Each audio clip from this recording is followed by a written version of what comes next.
Hello दोस्तों, आप सबका स्वागत है आज के नए व्लॉग में। अगर आप इजिप्ट जा रहे हैं और कायरो घूम रहे हैं तो ये व्लॉग आपके लिए बहुत ही इम्पोर्टेंट है। आज हम एक्सप्लोर करने जा रहे हैं कुछ हिस्टोरिकल प्लेसेस जो कि कायरो के सिटी सेंटर आप बोल सकते हो कि उसके बिल्कुल नज़दीक है। एक एरिया है अल खलीफा, हम वहाँ पर जा रहे हैं और सुबह हमने ये टैक्सी बुक की थी। टैक्सी ईज़िली अवेलेबल होती है यहाँ पर। सबसे पहले तो जो ये एरिया है इसमें काफ़ी मल्टीपल लोकेशन है एक ही जो एरिया है उसमें। सबसे पहले हम कैथड्रल जो सलादीन कैथड्रल है जिसको हम मॉस्क बोल सकते हैं, वो हम विज़िट करेंगे जो कि बहुत ही फ़ेमस है, यूनेस्को हेरिटेज से वो अप्रूव है। उसके बाद में हम नेशनल पुलिस म्यूज़ियम जाएँगे जो कि उसी यार्ड में है। उसके बाद में कैथड्रल प्रिज़न म्यूज़ियम है और उसके बाद में मिलिट्री म्यूज़ियम है जो कि सेम ही लोकेशन में दिया गया है। ये बहुत इम्पोर्टेंट है कि आप यहाँ से जाने से पहले देख लीजिए कि जो ये म्यूज़ियम है और स्पेशली जो ये मॉस्क है इसकी एंट्री फ़ीस 500 इजिप्शियन पाउंड है और जो ये म्यूज़ियम है, पुलिस म्यूज़ियम है, मिलिट्री म्यूज़ियम है, ये फ्री ऑफ कॉस्ट है। जब भी आप यहाँ पर आएँ, अर्ली मॉर्निंग यहाँ पर आएँ।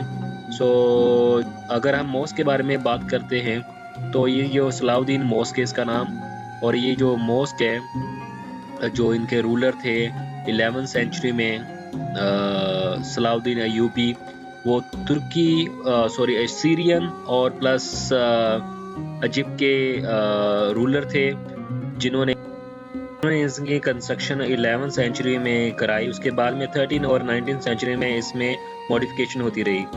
जो ये कैथेड्रल है ये मुकातम हिल्स के ऊपर लोकेटेड है क्योंकि ये हिल्स कंप्लीटली एक फोर्ट की तरह फोर्ट है जो कि डिफ़िकल्ट था कि उस टाइम में अटैक करना किसी भी एनिमी के लिए। 19th सेंचुरी तक इसका लेआउट और स्ट्रक्चर जो था सिमिलर रहा था।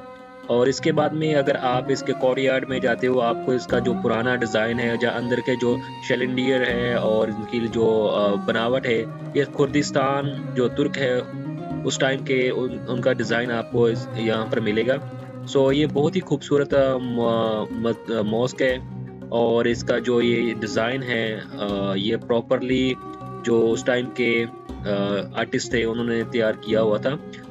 जब भी आप इसके यार्ड में जाएंगे तो आपको कंप्लीटली पूरा जो कायरो शहर है देखने को मिलेगा क्योंकि ये कंप्लीटली हिल के ऊपर बना हुआ है ये मॉस्क। उसके बाद में हम नेक्स्ट जो है इसी जो यार्ड है इसमें जो अगर आप दूसरी साइड पर जाते हैं तो आपको वहाँ पर मिलिट्री म्यूज़ियम मिलेगा।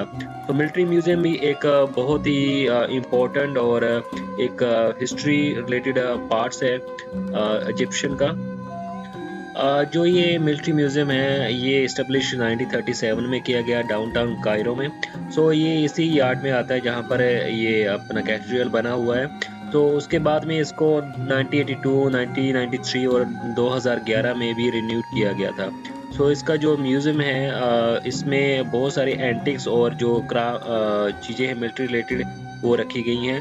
Specially Ottoman and Muhammad Ali Pasha जो कि रूलर थे इजिप्ट के, उनके जो वॉर रिलेटेड वेपन्स थे वो रखे हुए हैं। उसके बाद में इजराइल अरब वॉर 1988, उसके बाद रेवोल्यूशन वॉर, उसके बाद world war first and world war second, उसमें जो भी वेपन्स यूज़ किए गए थे और जो ये आर्मी रिलेटेड मशीनरी थी, एयरक्राफ्ट्स थे और जो इनके जनरल्स थे और जो मेन इनके हेड थे उनकी यूनिफॉर्म रखी गई है। उनके जो मेडल्स उनको मिले थे इजिप्शियन गवर्नमेंट की तरफ से और प्लस जो उनके रूलर थे उनकी तरफ से उनकी सारी यूनिफॉर्म्स इधर रखी गई हैं। प्लस जो इनके मेजर कमांडर्स थे उनकी जो स्टैचूज़ हैं वो भी रखे गए हैं एज ए मेमोरेबल। और जो ये म्यूज़ियम है इसमें आपको कम्प्लीटली इसकी इंफॉर्मेशन मिलेगी। इस म्यूज़ियम के साथ आगे ही एक कैथेड्रल प्रिजन सेंटर है जो कि इस किले की एक इंटरनल जेल होती थी। इस जेल में उन कैदियों को लेकर आया जाता था जिन्होंने सीरियस क्राइम किया होता था या फिर रूलर के अगेंस्ट खड़े होते थे। जो ये जेल है अभी भी इसका जो स्ट्रक्चर है उसी पुराने टाइप का है। उसमें जो डोर्स हैं और जो बार्स थी अभी भी वो वैसे ही प्रिजर्व करके रखी गई हैं। इसके साथ ही एक एरिया है जहाँ पर बहुत सारी पेंटिंग्स लगी हुई हैं, कैसे उनको सज़ा दी जाती थी उन प्रिजन्स को।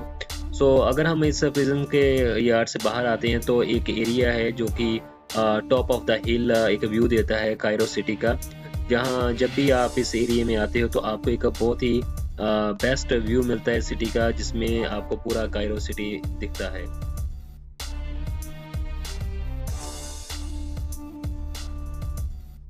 इसके साथ ही जो ये कैथेड्रल कॉम्प्लेक्स है उसके नॉर्थ में एक नेशनल पुलिस म्यूजियम भी है।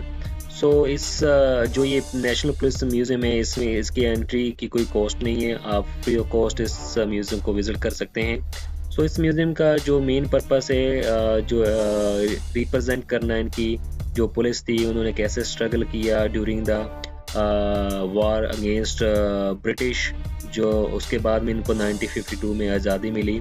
सो इसमें जो एग्जीबिशन है इसमें स्पेशली आर्टिफैक्ट्स हैं, जो रेयर डॉक्यूमेंट्स हैं उस वॉर स्ट्रगल के दौरान। उसके बाद में यहाँ पर बहुत सारे वेपन्स रखे हुए हैं, पुलिस की डिफरेंट काइंड ऑफ जो कैटेगरी है पुलिस की, उनकी यूनिफॉर्म रखी गई है। सो उसके बाद में इस्लामिक कल्चर के बारे में यहाँ पर बताया गया है, जो कि इस्लामिक ईरा में किस टाइप के पुलिस रैंक होते थे और कैसे वो मैनेज करते थे अपना पूरा जो भी इनका सिस्टम था। उसके बाद में यहाँ पर और क्राइम रिलेटेड बहुत सारी डॉक्यूमेंट्स अवेलेबल हैं, और स्पेशली जब भी आप इस म्यूज़ियम में एंटर करते हो आपको इनके जो ये different kind of weapons use करते थे, जो कि टाइम टू टाइम चेंज होते रहे, जहाँ आप बोल सकते हो कि इसको मॉडर्नाइज किया गया। सो ये म्यूज़ियम जो बेसिकली पुलिस की जो इंफॉर्मेशन है उसके बारे में बताते हैं। सो ये जो उनके साथ में इसमें यहाँ पर उनकी पिक्चर रखी हुई है तो डिफरेंट एरिया से। तो this is the just experience की मैंने जो ये म्यूज़ियम विज़िट किया है। और इसके साथ